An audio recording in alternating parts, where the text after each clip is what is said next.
And my armors are back online. I told you to be a through line, sort of, kind of, for this review. Hey everybody, what's up? This is Retrokid Reviews. No other figures here for the first impression slash quick thoughts of the first 3 episodes of Ironheart. We'll probably have a storyline or something later in the summer, or in this case later when the season drops. We'll get everyone's perspectives of how Riri's first story is looking outside of Wakanda Forever. Speaking of which, I did actually do a review of Wakanda Forever when it was new at the time, so card to that as always. But for specifically Riri, we're going to be talking about here with this miniseries. She had a lot of okay first time appearance kind of vibes, like any MCU star or at least rising star in the movies would probably be. My overall thoughts of her probably showing up in Doomsday or Secret Wars pretty high, given what we're seeing so far with the show. I don't know if it will be like a phase 4, phase 5 situation of like, hey, here's a thing to reward you for the movies, reward you for the shows, kind of like with Captain America Brave New World earlier this year. So that being said, the show itself is actually not bad. For the first 3 episodes, it's basically Riri trying to like rebuild her stuff from scratch after Wakanda Forever, after losing her MIT, studentship, and basically trying to do anything she can money-wise to get what she can. And speaking of that said money, Parker Robbins, otherwise known as the Hood in the comics, is basically a magic element trying to help them. For those who know a little bit more than me, he's basically a jobber in the magic space of Marvel for the longest time. Having said that, I literally forgot his character off the top of my head. Sorry, character. Anthony Ramos, there we go, is actually doing pretty good with the material, surprisingly, for these first 3 episodes. He's laying the seeds of just, like, giving his heist crew, like, a little bit of complacency, a bit of, like, hey, we're all in this together, like, Ocean's 11 kind of vibes. But, I think, Nando probably said it best. Like, the vibes are there, but it needs to be a little bit more layered before the portrayal later on in the miniseries.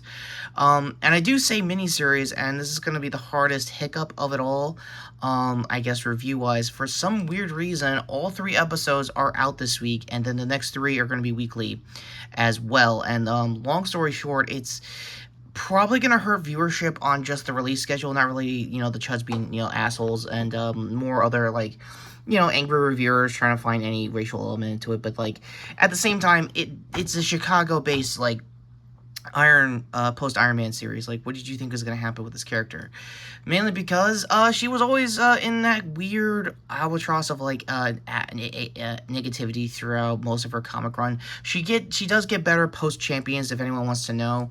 However, for the first appearance under Brian Michael Bendis, I don't know, maybe there was some miscommunication of like how to handle this kind of representation in the books, but I thought he was doing the best of what he could with the material. I think Ewing, who's also a current X-Men writer, I think she's doing a lot better running for Riri later down the road. I think also mapped out I think villains for her later down the road. I don't know if they're gonna have time to show up in the show itself. Probably for future animated adaptations, that would be great. Of the actress that's playing Riri, Dominique Throne, I honestly hope she does, like I said earlier, does have more time to be in the movies, more or less.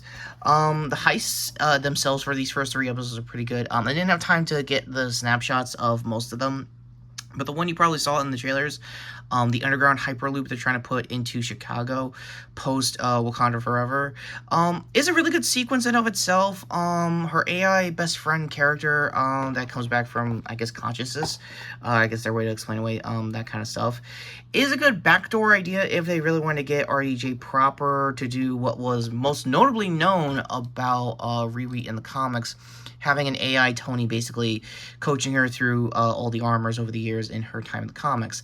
I doubt they can do that now, mainly because it's been 6 years and Tony's death in the MCU has been pretty definitive as time went on. So I guess giving her a new origin for her AI is probably a lot better than nothing.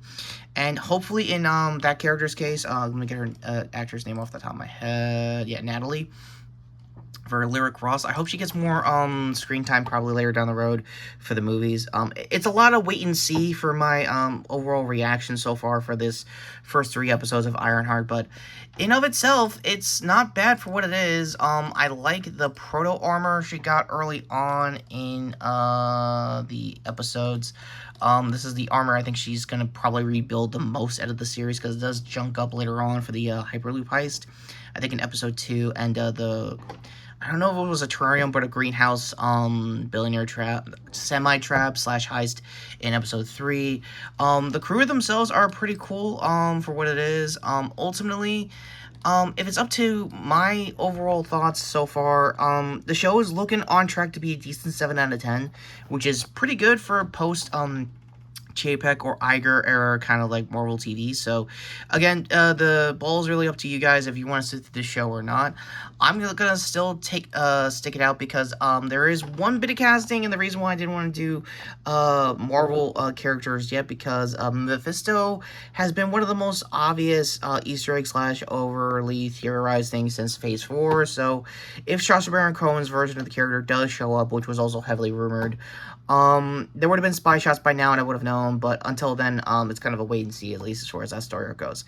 How I actually think the rest of this miniseries is going to play out, I think Parker's going to overplay his hand to the magics like Hood normally does in the comics, and then Riri's probably going to have a better version of the armor you saw in Wakanda Forever to be more in line to the comics, hopefully, but again, that all remains to be seen. So with that all being said, and hopefully these armors of, speaking of mine, armors over here don't get wrecked before we talk about the series finale, hopefully in a couple of weeks, to the end cards, where you guys could look at these armors here to his hit the comments down below, hit the notifications bell, like as always, and yeah, obviously a playlist over here to me, and previous content over there for me over here for the shorts for my overall thoughts of the Bay news. Yeah, long story short, it's still rumor mill. I don't know until I see it, along with 5 other projects coming out. Yeah, I forgot to mention that in the shorts. Sorry for that in advance. So yeah, previous armors over here to my previous review, which was obviously Ballerina, and and my retro news of anything else I might have missed in between the movie reviews. So until speaking of going back to the movies next week for Jurassic World Rebirth, take care, subscribe, and not bad look for a lot of magics. Please, I really hope Mephisto's not a thing here, but kind of makes sense if they're going to play along with it, so who knows.